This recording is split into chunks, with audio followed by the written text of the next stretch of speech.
Chris Liner of our great Raiders football team, and we're just here to talk a little bit about the season so far, where we're at, and where we're looking to go. So, Coach Liner, anything you want to start us out with this morning? Obviously we've struggled so far. The biggest problem we've got right now is we're very young and inexperienced up front on both sides. And other teams that we've played, they've been really good football teams, and they found ways to exploit that. So that's something that we're continually every day trying to get better at, is just how to stop people from running the football, and our ability to run the football. And that's where we've really struggled. Even going back to the preseason, when we scrimmaged some of the better teams early on with BHP and Burns and those guys, we've struggled on both sides up front. We lost our best defensive lineman with a broken leg early in the year, and we had a couple guys Friday night that were out with strep throat, which didn't help much, and two of them were starters on the offensive line. So that's where we've got to get better, and we've got some really good coaches in those positions, and we've got some really good talented players.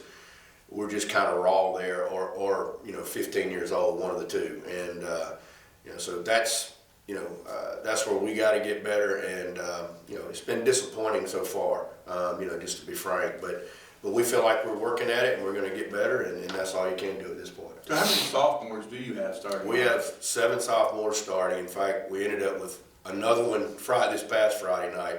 And that's a catch-22. You want to be careful. You don't want to just throw a kid out there that's not ready yet and demoralize them, and now they lose their love for football. And so, we've kind of gradually put those in, but we've had some starting since the beginning of the year.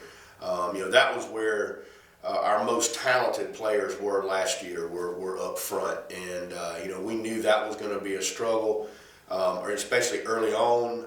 We didn't anticipate it being as big a struggle as it has been, but the kids we've got in those roles are really good kids, and several of them are going to be really good players. They're just,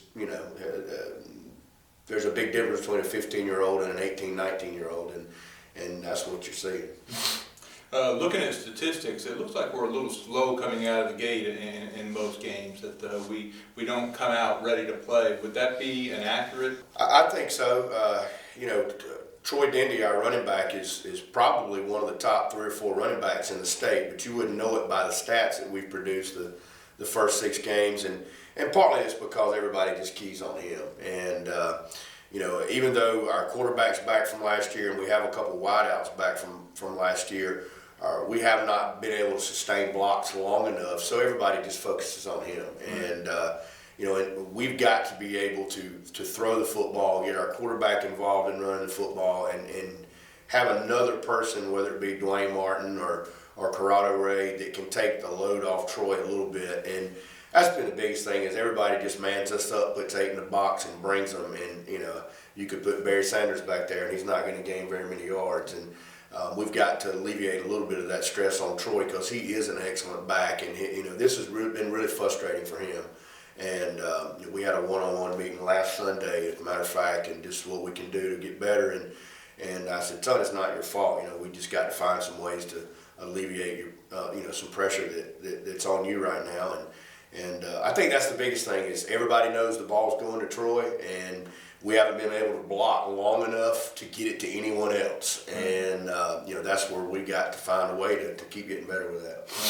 One bright spot that I've seen this year is your special teams seem to be doing a really, really good job this year. And that's probably been our weakest thing the last 3 years. Is I can count 4 or 5 games off the top of my head that we've lost because of poor special teams play. And bringing in Coach Austin White this year has been a blessing, as we knew it would be. And he's done a great job with our punters and our kickers and our return teams. I mean, really every phase of our special teams has been great. In fact, it's given us a chance to stay in some games for a while. The Dorman game, and I could go on and on. But he's done a great job with those guys. Kate Thompson's done a great job punting. He's just a 10th grader.